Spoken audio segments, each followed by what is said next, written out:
ఆంధ్రప్రదేశ్ రాష్ట్రంలో కక్షపూరితంగా పార్టీలు వాటి ఆఫీసులు కూల్చడానిక కూటమికి అధికారం ఇచ్చిందని ప్రశ్నించారు జై భీమ్ భారత్ పార్టీ వ్యవస్థాపకులు జడా శ్రవణ్ కుమార్.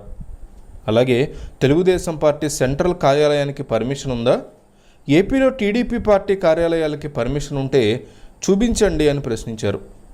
శ్రవణ్ కుమార్ రీసెంట్గా మీడియాతో మాట్లాడుతూ, ఏవైనా భవనాల్ని కూల్చాలనుకుంటే కోర్టు ఆర్డర్తో కూల్చండి, అలా కాకుండా ఇష్టం వచ్చినట్టు ప్రవర్తించడం కరెక్ట్ కాదు. రూల్ ఆఫ్ లాని టీడీపీ ఉల్లంఘిస్తుంది. పార్టీ ఆఫీసులకి అనుమతి లేదని అధికారులకి ఇప్పుడు గుర్తొచ్చిందా? అధికారులు కూడా ఏ ప్రభుత్వంలో ఉంటే ఆ ప్రభుత్వం యొక్క కొమ్ము కాయడం కరెక్ట్ కాదు.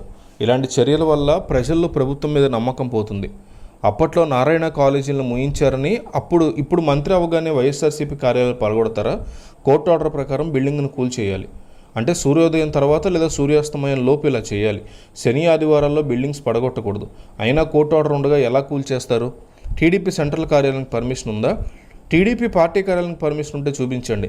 కరకట్ట మీద ఉన్న ఏ బిల్డింగ్కి అనుమతి లేదు, వాటెందుకు పడగొట్టలేదు? కరకట్ట మీద ఉన్న బిల్డింగ్స్ను పడగొట్టాలని సుప్రీంలో పిటిషన్ వేస్తాం. వైసీపీ నేతలు, మాజీ ఎమ్మెల్యేలు కార్యకర్తలను టార్గెట్ చేస్తూ దాడులు చేస్తున్నారు. ప్రత్యేక హోదా, railway zone, Vizag steel plant మీద ఎందుకు మోడీతో మాట్లాడలేదు? 20 లక్షల ఉద్యోగాలు ఇవ్వకపోతే చొక్కా పట్టుకుని అడుగుతాం. 100 వెల్ఫేర్ స్కీములు పునరుద్ధరించాలి. 95,000 ఎస్సీ ఎస్టీ బ్యాక్లాగ్ పోస్టులు భర్తీ చేయాలి. టీడీపీ నేత అచ్చెన్నాయుడు ఇచ్చినటువంటి స్టేట్మెంట్ ఎంత ప్రమాదకరమో 2029 ఎన్నికల్లో ఆయనకు తెలుస్తుంది. అధికారులను అరెస్ట్ చేయాలి, కలెక్టర్లను టార్గెట్ చేయాలనేవి మానుకోవాలి.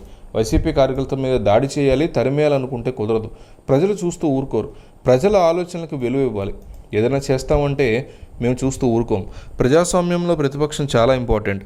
అధికార దాహంతో ఆ గొంతు నొక్కితే ప్రజాస్వామ్యానికి విలువ ఉండదు. ప్రజాస్వామ్యం లేకుండా నియంతృత్వంతో రాజ్యమేలితే నష్టం తప్పదు అంటూ ఆయన వ్యాఖ్యానించారు.